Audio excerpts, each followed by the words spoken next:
Hello, and welcome to Do It for Grantley, a podcast brought to you by Fortress Fund Managers, where we speak with women and men in Barbados about their Grantleys and other money matters. I'm Kim Howard, Marketing Manager at Fortress, and my co-host is Omar Kennedy. Hello, listeners. An entrepreneur, author, and former financial manager. In today's episode, Investing in Your Health, we'll speak with Clarke, personal trainer and owner of GFS Personal Training, as well as Tracy Fowler, digital marketer, producer, fitness enthusiast, and most recently, the host of the Beat 104.1 Sunny Side Up morning show. Together, we'll discuss why investing in your health is equally as important as investing money to fund your future. We truly appreciate you taking the time to listen to us. So let's get to it. Financial security doesn't grow on trees. It's built brick by brick with smart investments and a strong partner. To retirement, education, and whatever your future may hold, we say bring it on. At Fortress Fund Managers, we're not afraid of the hard work, long hours, or steady saving, just like you aren't. We know better than anyone that you can't just hope for good luck. Call Fortress Fund Managers on 435-7777 to build your personal fortress. Your future, our business. Fortress. Today we have two special guests with us. They're Clarke. Now, Kurt is a certified personal trainer and tells me he has a sincere passion to help persons to surpass their health and fitness goals through sustainable practices. Yes. That's key, right? Very. All right. And we also have Tracy of the House Fowler. Nice. I like that. Good morning. Tracy is the seeker of truth, connector of souls, enthusiastic adventurer, ambassador of wellness, fitness enthusiast, lover of culinary goodness, closet pleasurist, spiritual gangster, world changer, your partner in growth and good times, first of her name and queen of the Andals, all in a fun-sized package. I want one of those made for me, please. You know what's funny? I did a writing challenge, and that was the first one. It said, dig deep and create your own bio, obviously with Game of Thrones in mind. Okay, well, there you go, because I was going to say to people who have no idea what we're talking about, right. That's Game where that Thrones, comes yeah. from, okay? So I'm Kim Howard, and I am the marketing manager at Fortress Fund Managers, and I am one of your co-hosts. And Fortress is a mutual fund company. We have been in operation since 1996. We provide mutual funds for investors, whether they're individuals or organizations, who want to invest in Barbados, the Caribbean, and beyond. And my other co-host, Omar Kennedy, is going to tell you a little bit more about what a mutual fund is about. A mutual fund is an investment product that pulls together money from investors and invest them all over the world. So what happens is you would come together, you come to Fortress, and say, I would like to invest, and they take your money and they invest it wherever the best investments across the globe are. As an individual, sometimes you may only be able to invest in 2 or 3 or 4 things at any given point in time. And you may not have the time to manage those investments yourself. But through Fortress, you can invest in literally hundreds, perhaps thousands of different equities and different countries all over the world. So you get to diversify, not putting all of your eggs in one basket. That way you can maximize your potential returns and minimize any losses. Indeed. And just as a reminder, if this is your first time listening to Do It for Grantley, every episode we do a set of show notes where any of the terms that you hear that may be unfamiliar to you, you can look them up. They're on our website on fortressfund.com/podcast. And you can also find on our website at fortressfund.com/podcast our previous 11 episodes. And they're on all kinds of topics ranging from saving versus investing, retirement planning, investing as an entrepreneur, and credit management. Let's start with you, Tracy. You're a millennial.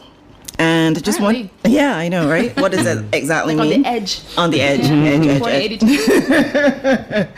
Now, you tell us a little bit about your fitness journey. Okay, my fitness journey really and truly started about 2008. I was training with Ray Armstrong, and I kind of just wanted to lose weight.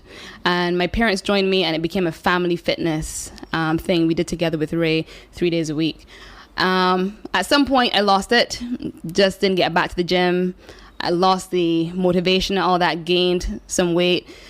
Started buying sizes that I was not accustomed to buying and got frustrated and said, nope, I need to do this again. Started running. That was like 2015, 2014. Started running around the block and then decided I'm going to put some money into a personal trainer and into a real gym. I had gym intimidation for a long time. So I Say that word one more time. Gym intimidation. Love Okay. it. I did not want to go into a gym. When I worked out with Ray, it was at his house. Like, he had like a little setup, so that I felt safe with that. So going into a gym was stepping out my comfort zone. You know, there's no growth in your comfort zone. So I really had to make that choice and jump out. So I did that. Hooked up with a trainer there and started doing that. I trained with him for about 3 years at Surfside. It was fantastic. And I saw results for sure. And I got hooked on, I lost weight, but I got hooked on the mental health side of things because I realized that when I was missing out on working out, I literally felt depressed. Like, I felt like I missed something, like something was, there was a void in my life. Okay. And so working out really helped to make my days better, to make literally my whole week better. And I just kept going. I got addicted to that, feeling good. How did you work it in time-wise? Because I know for me, that's always a challenge, just finding the right time. Good thing you said that. So at that point, I was working on a TV station. So my hours were not set hours. I was kind of working a lot crazy. Come here for this shoot, go here for that shoot. So I had to slot in as a meet-in. So nobody could tell me, I'm sorry, you just have the gym and you got to come to this shoot. So I would say, yeah, I have a meeting at 9 o'clock. No one had to know what that meeting was. And every time that meeting was set, I made sure I went to that meeting, because any other meeting I would have gone to, and I wouldn't have cut it out because that was important. So I didn't want the gym to not feel like it, to feel like it was not an important thing. Right. And it was a commitment to yourself. It was definitely a commitment, yeah. Okay, I have a question. What about healthy eating? You mentioned going out and going to the gym and gym kata, what you called it? Gym intimidation. Gym intimidation. Yeah. Getting over gym intimidation. What about healthy eating? That came in after a while. So I got into the vibe of working out, the feeling of what it did for me. And then I decided when I was at that gym to meet with a nutritionist, because I said I know that 80% of the work is actually how you eat. Correct. And so I met with her, and at that point I was like, I think I want to do a competition. I don't want to do no competition. I just, but it set something up in my head to work towards. So she gave me a plan, and she was like, how much weight do you want to lose? What would you feel most comfortable at? And I followed a general plan. She kind of figured out what I liked, what I didn't like, and what I was okay with, and created a plan based on that. And that's really how my nutrition journey started. But it turned into a journey of mindfulness, because it went from, I can't eat this, I can only eat this, to I want to eat this because I want my body to be better for it. It somehow crossed over and went to that place. Agreed. And some persons often say, when you work out, it also improves your mental health. Can you talk about that as well? How has it made you help you, remember things more? Have you been more active in your thoughts, more proactive with your other aspects of life? I'm far more alert and focused after workout. I actually prefer morning workouts before I go to work. I don't know. I used to be an evening girl, and then I used to sleep really good. But then, and I hated mornings. Like, oh my gosh, I hated mornings. But then because of work, I had to choose a 6:45 a.m. slot to work out. So when I started doing that, as much as I hated waking up at that time, I realized the effect it had on me for the rest of the day. So I would shower and get ready to go to work, and my boss would be like, why are you always so perky? Why are you always so like bouncing off the walls? People think that's me all the time, but that is not the case. I think that working out actually helped with that, and it actually improved my focus on a whole, and it gave me extra energy throughout the day. Doesn't make you exhausted? No. And you're still sleeping good at night? I am sleeping very good at night. Wonderful. Yeah. So, all around that sounds like a good sandwich. Like, you have a great start to the day. You have a productive day where you feel alert and you feel sharper. And then at the end of the day, you sleep well. Yeah. I can't see where there's any negatives there. I think negative, I don't like to use the word negative for this. So for instance, when my hours changed and I had to do a 6:45 a.m. workout because I went into a 9-to-5 job, for the first 3 months, I was tired every day. Like, sluggish. When I say sluggish, like, I had energy after the workouts, but I would feel like, why do I have to do this? And after 3 months, my body got into the ping, 6 a.m. or 5 a.m. alarm went off, make my shake, get ready for the gym, and I was going. So I was like, this is what it is. But it takes a minute for your body to get used to this new rhythm, and you have to give yourself that break. It doesn't happen overnight. You have to get into that flow of things. So I wouldn't call that negative. It's just transition, and any transition feels a bit tough. Kurt, could you tell us a little bit more. You're a trainer. You work with all types of people, different personalities, people who are morning people, people who are more like me who would not be caught dead waking up at that time to do anything. Tell me about making that transition. How does somebody like me get to the point where I'm like zing, like Tracy mentioned? Well, to be honest, that transition is all about the individual. It's all about you. Everyone has their own goal, their own motivation, their own thing that gets them going. You know, so once that reason is enough, it will get you going. You know, Tracy mentioned her mental well-being being an important part of her life.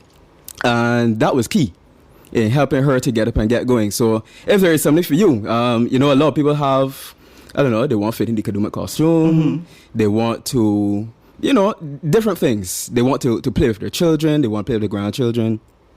You can identify what is important for you, and that will get you going. Okay. And I really like what is happening here, because you can identify back to the investment perspective. When you have an idea, something that you want to do, you go to somebody, you go to an expert like Clarke, you know, or to somebody who's in, you know, like Tracy, and say, well, you know, I have an investing goal. I would like to invest in mutual funds. So the same way they may have some goal for their body, for their minds, whatnot, they can go in and be what would you call it? The smart person? The smart man. The smart man or woman. Smart woman. Go into Fortress and say, well, you know, I would like a professional to help guide me. And sometimes it's a transition because you're not accustomed doing this, and it can be a little difficult in the beginning, especially if you have a circumstance which changes. You change your job, someone unfortunately passes away, you know, there's some change in your life, and you believe this is now a time to make a difference. So I'm really digging what you guys are saying. I just had to throw that in there. I felt really insightful at that point in time. That's a very positive add-in. I tell you, right? My work is done. I'll see you guys later. A halo came out there. And I know, right? I feel awesome. So tell me a little bit, Clarke, about how you got into coaching people. I assume that you've also had your own fitness journey. So tell us a little bit about that. Yeah, so for me as an individual, I've always been into sports. Specifically, I've always been into cricket. You know, so I was always as a youngster running around playing cricket outside. I prefer to do that more than anything else in the world. Still? Well, not so much now. Okay. The sun seems a lot hotter now. Especially nowadays. You're right. Yeah, this week was terrible. Yeah, but so I was always active. Okay. So that is who I am. But you know, I had some additional motivators. Like for me personally, I'm also asthmatic. Okay. So it is important for me to continue moving. I try to ignore it, but every now and then, you know, I would feel the difference in my breathing and whatnot. So I always strive to continue to be active in order to prolong my own life and health. You know, for me, I also have family members who are diabetic, very close to me, loved ones who are diabetic, who are hypertensive. I witness persons who are very close to me have heart attacks as well. So those were very key motivators for me.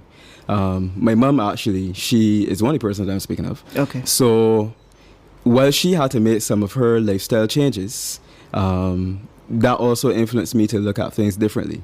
So when I was much younger, I used to eat a lot of KFC. I used to eat a lot of Chauffet. Those were my meals of choice, you know. To get me to eat something like that, no, you would have to pay me royally, you know. But people would argue, you know, well, those things are convenient and life is demanding and you don't have time and or you don't know how to cook, so this is easy.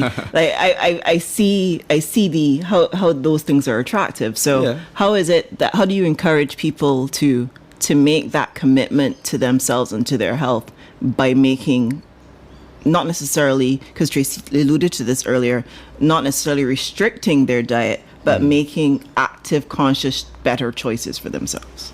Yeah, so you use the word commitment, and it goes back to what I was saying earlier about your why. So if your why is important enough for you, you will find a reason to make the changes that you see that need to be made, and you will be committed, right? So as we mentioned before, it's like an investment, and if I want to have longevity, I need to make sure that I do certain things or I don't do certain things.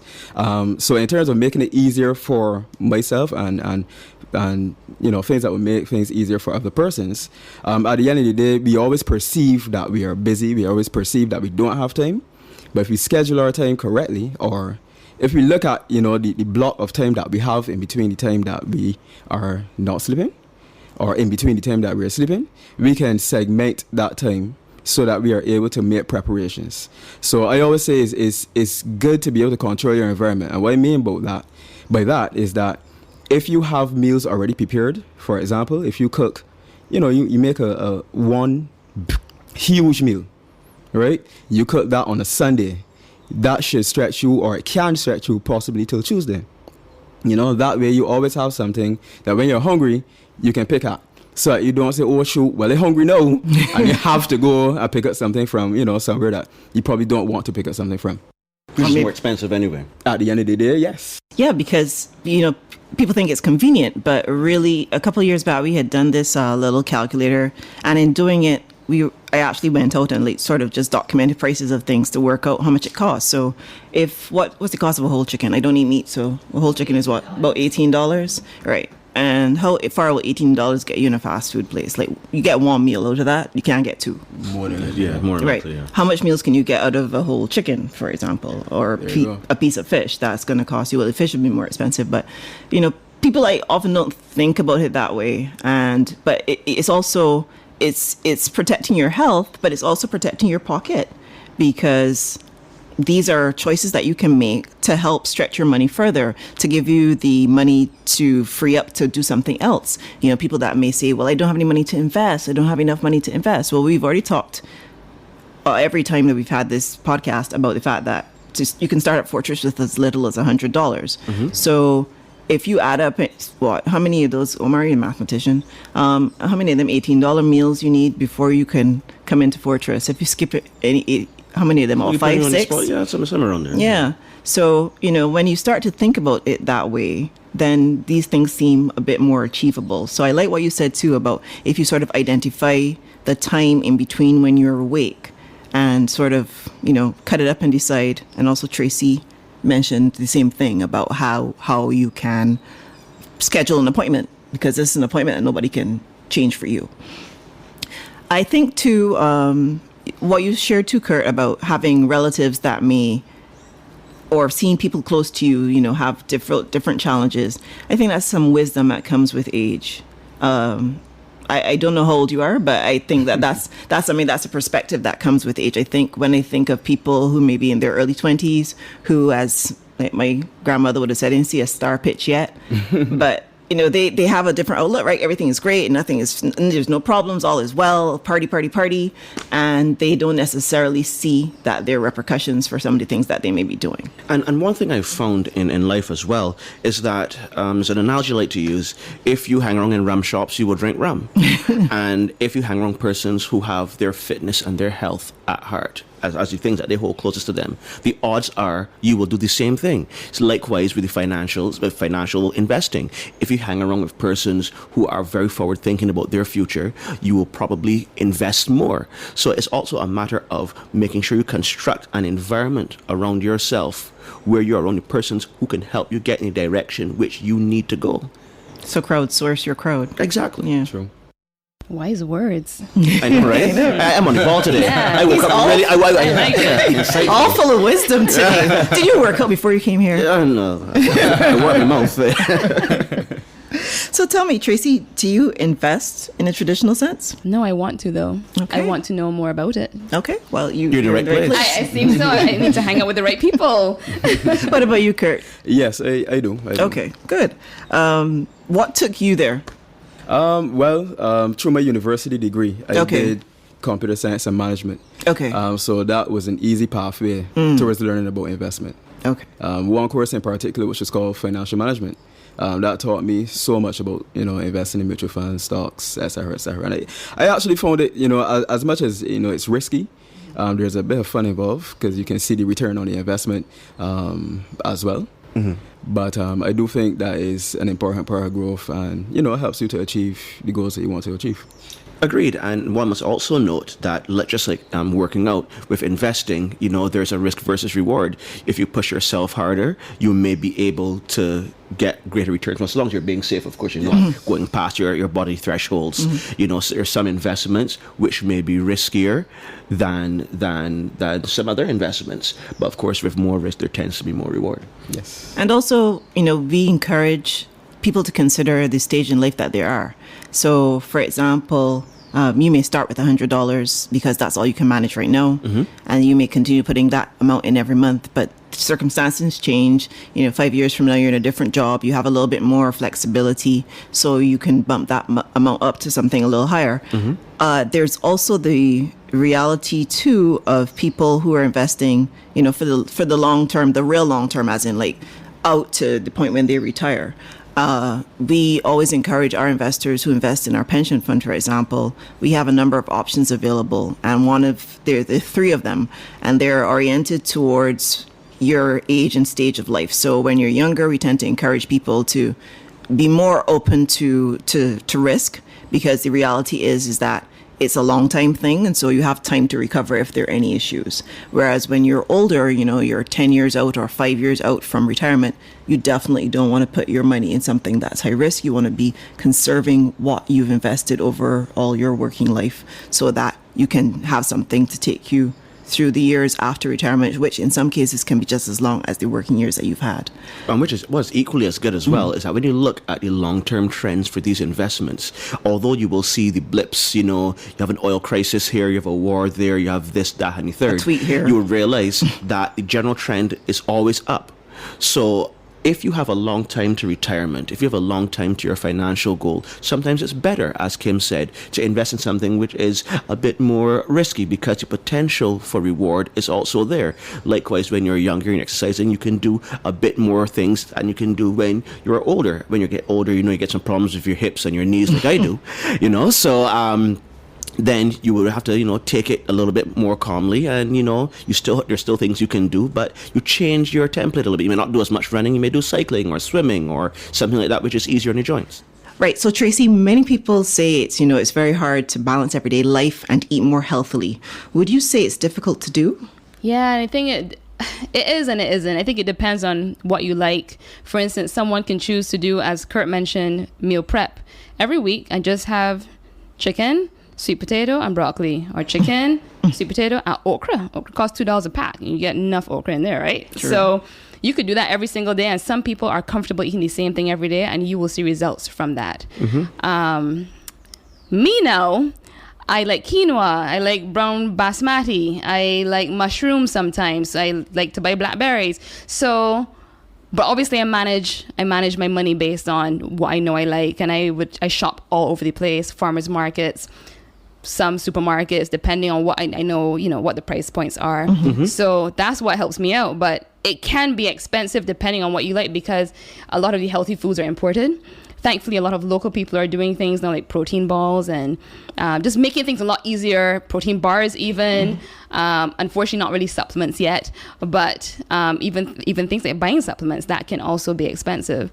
But someone said to me, I think it was Kurt, if you invest in your health now, because it feels expensive now, it saves you in hospital bills and doctor bills later in life. Yeah, so true. It's actually a very, very good investment at this stage. And I actually don't feel away. I think about the things that I do. I work out.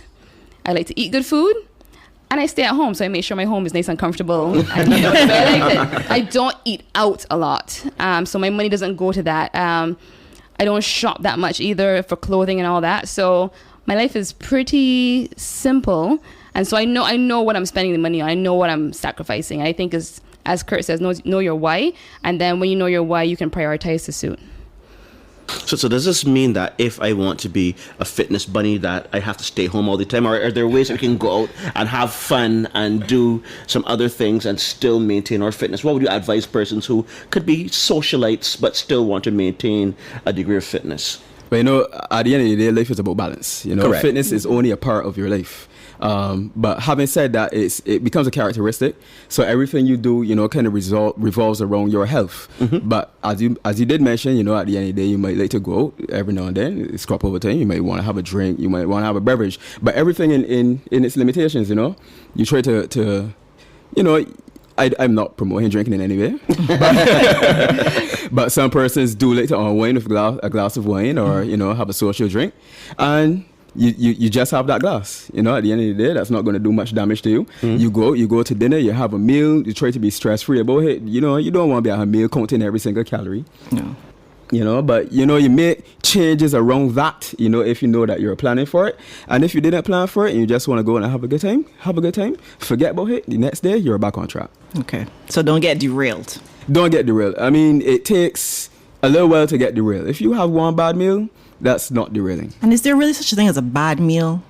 Or is it just, because I've heard people talk about that, like debate whether it's such a thing as, because it gives people this idea that it's like bad foods and good foods. Right. I would say bad relative to what plan you may have had in place. Okay, fine. That's right. fair. So if you've had a finite plan in place for your meal plan, for example, and if you quote unquote slip up or you do not follow it to a T, forget about it. You just go back to it the next day. Okay. Simple. Don't dwell on it. Don't dwell on it because, fitness, you're marrying that with mental health as well. And if you're stressing yourself about these things, it will derail you at some point. You just try to move on. And what about, people who say that they've invested a lot of time and effort and they're still not seeing the results that they want to see? At the end of the day, everything takes a long time, and your results will be relative. Let me put it that way as well. For me, health is wealth. Health always remains at the top of my priority list. Right? And when I say health, I mean physical health, I mean mental health, emotional health, everything lumped in as one. I know a lot of persons take a huge stock into, how they look. So I find that a lot of people, they want to lose weight or they want to gain muscle. And, you want to do it in the fastest time possible. Right, but then there are other things that are more, that are important as well. You're able to become stronger. You're able to chart a path towards longevity, and we are trying to reduce the incidences of non-communicable diseases. We are in an island where we are called the amputee nation of the world. And since I'm sure everyone here knows someone who is either diabetic or hypertensive, which means that we are already predisposed to these diseases. So you want to try to make sure that you reduce that as much as you can. I mean, some of us are predisposed. It's unfortunate. It can come on, but you want to stave it off or you want to avoid it as much as possible. And to my opinion, that's the most important facet of health and fitness. And something you just touched on, which is very important as well, is having realistic expectations. Yes. So you want to get as much muscle as fast as you can. Sometimes if you try that, you may end up burning out because you're not seeing the results that you want. Yeah. And similarly, if you invest in a mutual fund, you're not going to see 1,000% returns in a year. You must understand that these things also take time. So you must understand. You need to speak to your personal trainer what goals are possible, in what timelines, so that you have realistic expectations so you would know not to become discouraged or over-encouraged. And all of your dividends do add up. Hey, look at you. I like it. Yeah. I give it a knock. Well, it's true. All your dividends do add up. And similarly, not just not to watch the scale or be constantly obsessed with your every little thing every single day, knowing that it's a long-term commitment. As if you like to say in investing, it's a marathon and not a sprint. Yes. So it's about a long-term goal. Yes. And being able to be healthy for as long as possible as you may live, as opposed to just having some immediate short-term. Yes, it's great to look good for the costume that you're going to be wearing in 2 months. But beyond that, what else? What else is it that you want from your life? Definitely. And I think it's important too to think about investing and securing your financial future, securing the bag in the same way, because people often think, oh, well, I don't have to think about retirement because I'm young. Why do I have to worry about that? That's not important right now. But the reality is that you may live longer in retirement than you were, for example, because Barbadians, yes, we may be the amputee capital of the world, but we're also a place where there's a lot of centenarians, where women often outlive men. and live well into their 80s and sometimes 90s. Yep. So if you retire at 60 something, that's what, 30 something years of not working. You have to have something to work with at that point. So it's important then to have started early with your fitness journey and your health as well as your financial journey, so that together, the little bit of money that you may have at that point, or whatever money you may have, you're not spending it all in the hospital or on those kind of expenses. Anything else that either you, Tracy, or Kurt wanted to add about investing in your in your health as well as your finances? I wanted to insert on the if living healthy was expensive, because I was talking to someone recently and we were talking about all the different options that exist, and there are things like $5 boot camps. Right. And I say that because there's so many options of activity that you don't have to feel fixated on one particular gym, maybe because your friends are going, or maybe because it feels like the cool place to go. There's so many different trainers and experiences and activities that are just laid out there for you. Join a class and just get on it. And the thing is, when you start, you could change and do something else. And even the whole thing with working so hard and investing and not seeing any results. I worked for 3 years before I saw anything that I thought I liked. When I got my assessments, the trainer would be like, oh, you lost interest here, you lost interest there. And I would look in the mirror and feel like, I don't see anything. The only thing I saw, I put in quotes, is because it's how I felt. I saw a difference in my attitude. I know I felt different, but I didn't see the cuts that I wanted to see. It took 3 years to see anything. So the truth is, as you were saying, Omar, earlier, you have to be patient and just be consistent at the same time. Patience and consistency. I like that. And I think that's a good place on which we can end. Thank you Absolutely. both, Kurt and Tracy, for being here today for Do It for Grantley. Thank you for having me. Thank you for having us. All right. Thank you. All right. So join us next week when we talk about active versus passive investing. Until next time, it's been Do It for Grantley. Thank you. Bye-bye. See you. Do It for Grantley is a production of Fortress Funds Managers. You can listen to and download all our episodes in all the good places podcasts are available, including SoundCloud, Google and Apple Podcast, TuneIn, and more. Or on our website, fortressfund.com. That's fortressfund.com. Remember to let us know what you think. So email us at info@fortressfunds.com or message us on Facebook or Instagram at Fortress Funds Managers. Most people find out about podcasts through recommendations, so spread the word and tell your friends about our show. Until next time, I'm Kim Howard. And I'm Omar Kennedy. Thanks for listening.